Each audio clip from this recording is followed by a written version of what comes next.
Finland is a nice country to live, at least for me. At the same time, Finland has problems too, like other countries do. You can find a variety of opinions of international people living in Finland online, such as YouTube, Twitter, blog posts, and so on.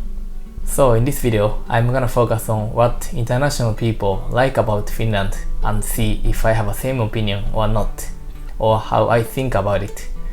So please note that I don't necessarily agree with all the points I'm showing. So this is not a list of things I like about Finland.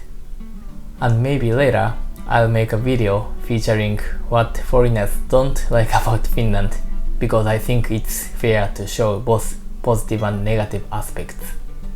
I have a variety of different points, so I put them in 5 categories. That is, people, nature, house, culture, and lifestyle. Let's begin with this category, people.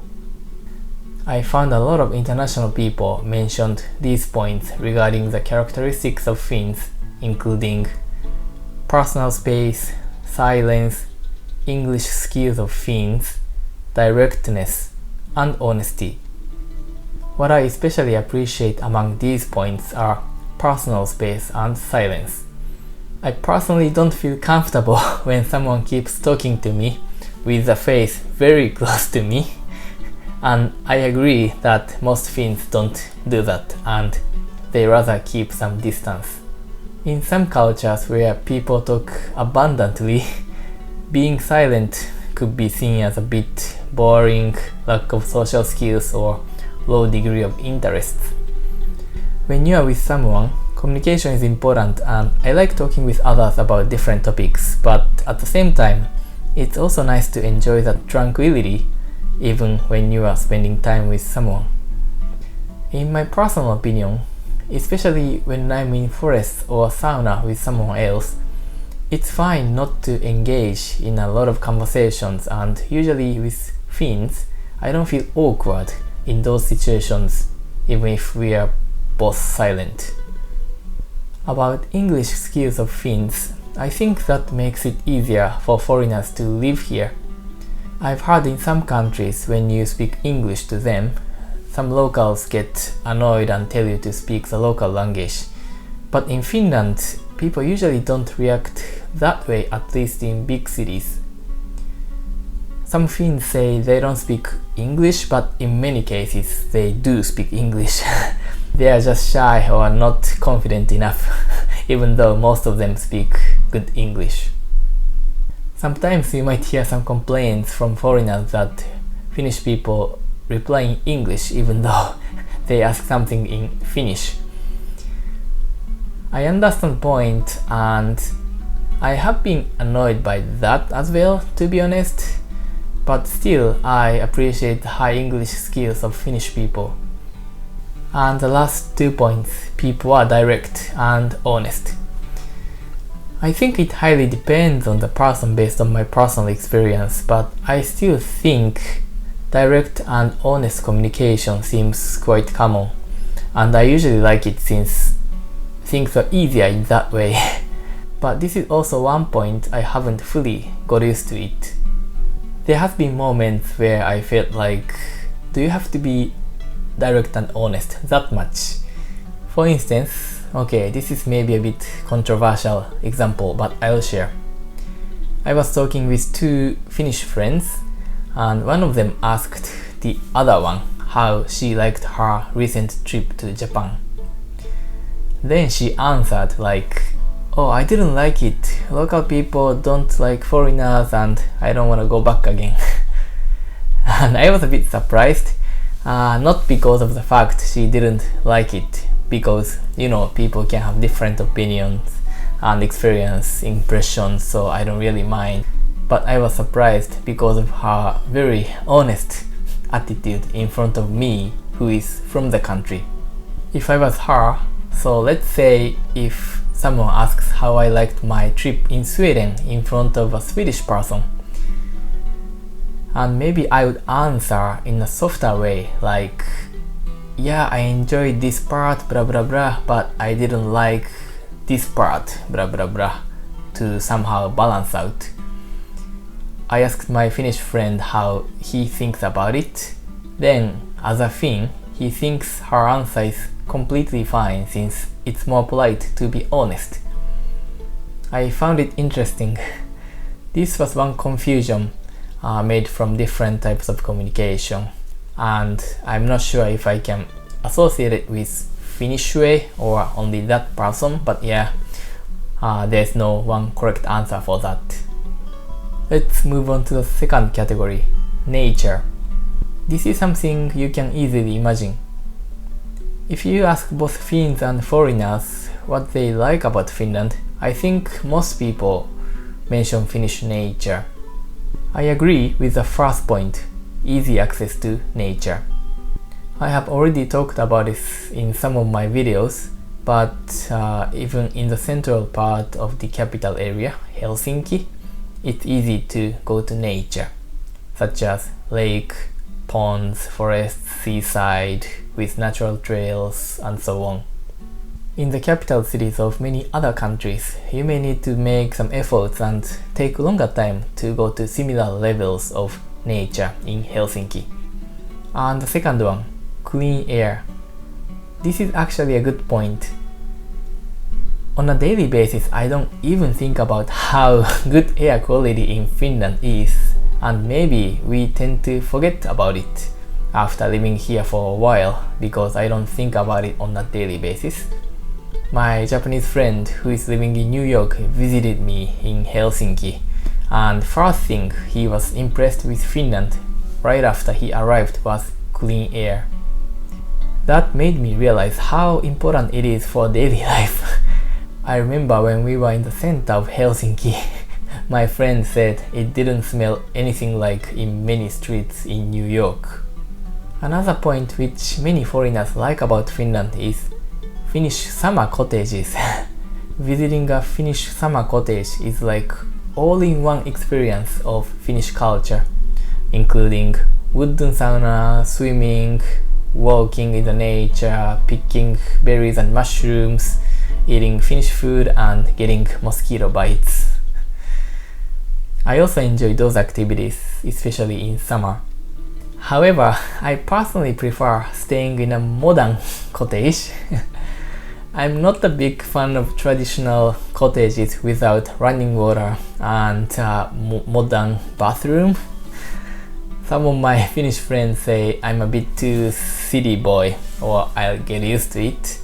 But for now, I would say I can stay in a traditional cottage more than 2 days. I'm just being honest, but I still think visiting a cottage is great, and that's maybe one of the best ways to enjoy Finland. And the last one here is Northern Lights. I also think Northern Lights are fabulous if it's strong enough. Some people in other countries think we can see Northern Lights easily anywhere in Finland, but it's not true. The more north you go, the higher chance you have. When I lived in Rovaniemi, which is a main city in the northern part of Finland, I was able to see them several times, including strong ones. Usually they are green lights dancing in the sky, like wavering curtains, but the most memorable northern lights I saw were like light shower, which consists of pink, red, purple and green lights. So it felt like the lights were falling down from the sky. As I understand it, people in the ancient times were afraid of northern lights. After watching the strong northern lights with my eyes, I kinda got it. They were super beautiful and created magical atmosphere in the silent winter night, but at the same time, in a way it was scary. But this is something you should try to watch someday. The third category is Finnish houses. You can find many videos where people from other countries introduce apartments and houses in Finland. They introduce many different features about Finnish houses, but these 3 points are some of the most common ones as far as I found. And I have to say, I love these features. First, Finnish houses are warm. Houses are kept warm with central heating system or underfloor heating, as well as multiple glazed windows. Some of my friends living in other countries wonder if I manage cold winter here in Finland, but I always tell them that it's not as bad as they imagine. When I visit Japan or some warmer countries in Europe during winter, I feel cold more times when I'm inside, since usually they don't have central heating and need to use air conditioning or heaters to warm rooms temporarily. While I like how warm it is, I know some people keep it so warm so that they wear only t-shirt and hang out in bare feet at home even when the outside temperature drops below 0 degrees Celsius. Well, maybe it's a bit too much, so better to lower it a bit for several reasons. And the second one, no shoes inside. I can't agree more. In Japan, we take off our shoes when we walk into a home, so it's been a normal habit for me. I'm really happy that's how things work here in Finland as well. To those who aren't used to remove their shoes at the entrance of the houses, this might be strange to hear, but I wouldn't stand with it if somebody comes into my place with their shoes and walk around the living room or bedroom. I would probably appreciate even more if Finnish apartments have a small step which isolate the apartments from the entrance space, so that the dirt, snow, stones or whatever that comes with shoes from outside don't easily go into houses. And the last one here is clean tap water. This is similar to clean air, which I mentioned already, in a sense that it has a huge impact on quality of life, but we tend to forget the importance, or we don't always feel the importance on a daily basis. In Finland, the quality of tap water is really good, and for sure it's safe to drink. I even found this kind of sign in a hotel I stayed in the central Finland. We drink it every day without thinking about it too much, and I think many people take it for granted that they can drink cold, tasty tap water, including myself. I realize how awesome it is when I visit other countries where drinking tap water isn't recommended. I remember when I visited Gran Canaria, tap water in Finland tasted much better than bottled mineral water I bought in the local shops. In my opinion, even though water might not be the first thing you focus on, it gradually starts affecting quality of life. I think this is something Finland should be proud of. Next category is culture. This is extensive. First thing which so many foreigners like about Finland is, of course, Finnish sauna. I can even make one video about Finnish sauna, so I'm not gonna go into deep detail. Sauna is ingrained in Finnish society, and this is something international people who start living in Finland cannot avoid to socialize themselves into the society. I like it and I often go to sauna. When I was living in Japan, I took a bath to relax almost every day, and after moving to Finland, sauna became a way to ease fatigue. So sauna has been replacing it and helping me a lot. Another good thing is some Finnish people become a bit more open-minded in sauna. Then we have Midsummer celebration and Vappu or May Day celebration. They are fun, especially Midsummer celebration shows you an ideal way to spend the longest day in the year. On the other hand, I'm personally not a big fan of Vappu celebration because I think it's not anything very special, at least for me. Also, I feel a bit left out on Vappu Day because I don't have the hat. If I rank top 5 things I like about Finland, maybe these 2 points are not included in the ranking. Next point is heavy metal culture. Finland has the most heavy metal bands per capita in the world. As far as I've heard from some heavy metal lovers, there are many good and famous bands from Finland. To be honest, I'm a bit embarrassed to admit I know nothing about Finnish heavy metal bands. I haven't been interested in heavy metal itself in my life, so I'm not really a right person to talk about it. But since many international people associate Finland with heavy metal, maybe I should at least try listening to it. If you know well about it, maybe you can recommend me in the comment section. And I found some people mentioned Santa Claus as their favorite part of Finnish culture. I don't have a special emotion towards Santa Claus, but I think it's worth visiting Santa village in Rovaniemi and meeting Santa Claus. When I visited there, I thought having official Santa Claus is beneficial from the viewpoint of branding and it's good business. So well done, Finland. Finnish designs. Marimekko, Arabia, Iittala. It feels like I see them in every household in Finland. I like these designs and I actually appreciate it when someone uses dishes or mugs of these brands when serving food or drinks. Personally, I hope they get even more international recognition.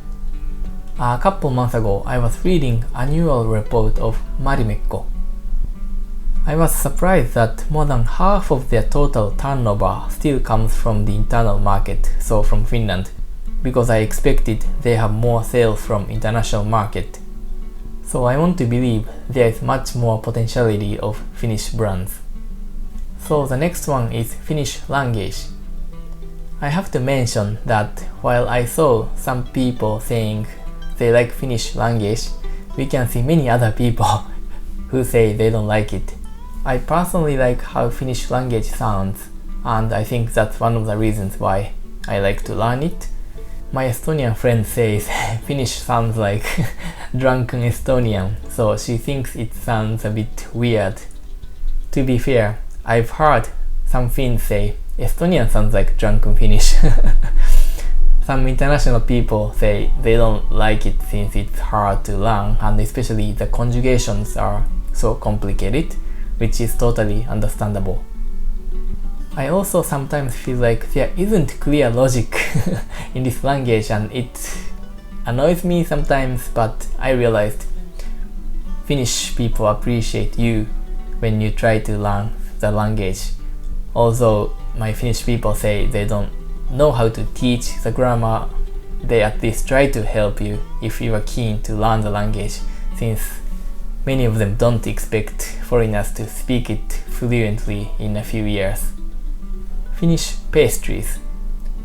Some people mentioned Finnish pastries as one of the things they like about Finland, and I have the same opinion. It took some time for me to get used to Finnish food in general, but from the first year I have enjoyed Finnish pastries and sweets such as cinnamon roll, saaristolaisleipä, and Runebergin torttu. Especially in my opinion, saaristolaisleipä and Runebergin torttu are great inventions. In Finland, I assume summer is much more popular than winter, but one cool thing about winter here is seasonal pastries and sweets. Joulutoruttu in December, laskiaispulla from mid-January to early March, Runebergin toruttu in February, Mammi during Easter holiday in early spring, and so on. The last point in this category is Finnish drinks. This is not the most common thing which international people like, but apparently some people see this as one of the appealing parts of Finnish culture. I'm not the right person to talk about it since I don't often drink, but at least I enjoy lonkero, which is Finnish long drink made from gin and mostly commonly grapefruit soda. I know Finland has some other unique drinks, but alcohol consumptions can be associated with social issues too. That's why maybe I don't see this as my favorite point. Finally, the last category is lifestyle. This category also includes a wide range of points related to lifestyle, and I'm sure you might mention something else too if I ask you things you like about living in Finland. Anyway, these are common ones I found online. We have education, work-life balance, the best place to raise kids, transportation system, and digitalization. First of all, let me be honest. I don't know much about the first 2 points since I don't have the experience. I have completed my master degree at the Finnish university, but that's all I know, and I haven't got education from grade 1 to high school in Finland. Likewise, I haven't raised kids yet, maybe someday, so basically no experience about it as well. I've heard different stories about education and raising kids in Finland from different people, including both positive and negative ones, but since I don't have a lot of personal experience to talk about it, I will skip this time. Maybe you can share in the comment section if you know well.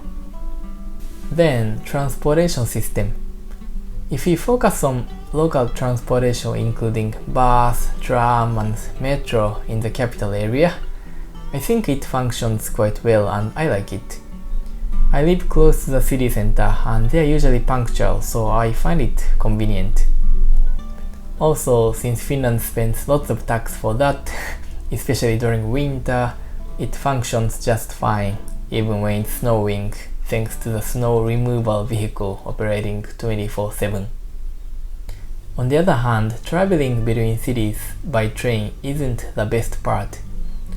Most main cities are connected by the intercity trains, but it's kinda slow in my opinion, and sometimes you may need to take a longer route, since there aren't many train lines.